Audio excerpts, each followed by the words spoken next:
देखिए, चंपत जी के बारे में जब भी ये सवाल खड़े होते हैं तो मैं तो असहज हो जाती हूँ, क्योंकि उनकी निष्ठा, उनका समर्पण हम लोगों ने लंबे काल तक देखा है, उनके परिश्रम को भी देखा है।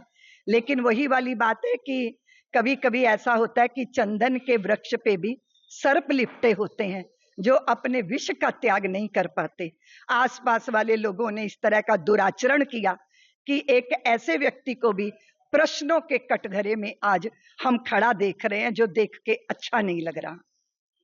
क्या कुछ कहने का? देखिए, बहुत दुर्भाग्यपूर्ण प्रसंग है ये। आस्थाएं जब धक्का खाती हैं तो बहुत घायल कर देती हैं। श्री राम जन्मभूमि का संघर्ष 500 वर्ष लगातार चलने वाला संघर्ष है, जिसमें धन की तो छोड़ दो, जो है प्राणों को न्यौछावर किया गया। राम लला के लिए शीश पे पगड़ियां बांधना स्वीकार नहीं किया गया, पैरों में जूतियां पहनना स्वीकार नहीं किया गया, और अपने प्राणों तक की आहुति दी गई है। उस स्थान पर इस तरह की घटनाएं सचमुच दुर्भाग्यपूर्ण है।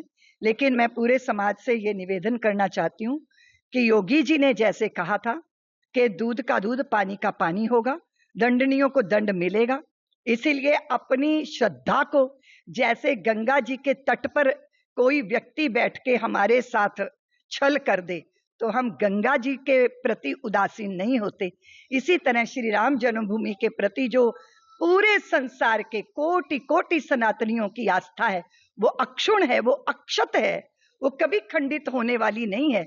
लेकिन इस तरह की दुर्घटनाएं नहीं होनी चाहिए, क्योंकि जब कोई अपनी बहुत परिश्रम की कमाई में से कुछ प्रभु के लिए अर्पित करता है तो उसका भाव भगवान के लिए अर्पित करने का होता है। इस आस्था और इस विश्वास को तोड़ने वाले बहुत बड़ा महापाप करते हैं। ऐसा महापाप सबके प्रति संदेह पैदा करता है। जैसे अभी पीछे समय कोई घटनाएं घटी हैं कि एक लड़की ने अपने प्रेमी के साथ मिलकर अपने होने वाले पति की ही हत्या कर दी, तो अब सारी लड़कियों को आशंका की दृष्टि से देखा जाएगा।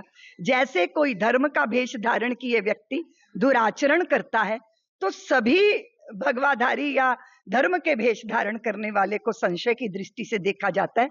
तो ऐसे संदेह पैदा कर देना, विश्वास तोड़ देना, ये बहुत बड़ा महापाप है। ऐसे दंडनियों को दंड मिलना ही चाहिए।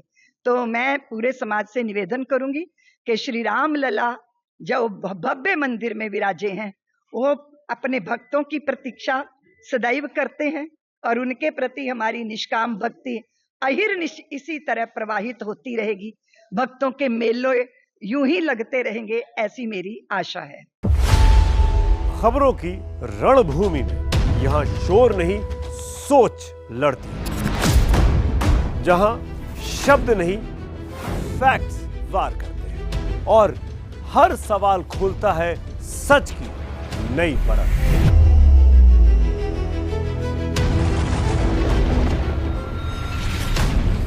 चक्रव्यूह आपके अपने सुमित अवस्थी के साथ सोमवार से शुक्रवार शाम 6:57 पर टाइम्स नाउ नव भारत पर।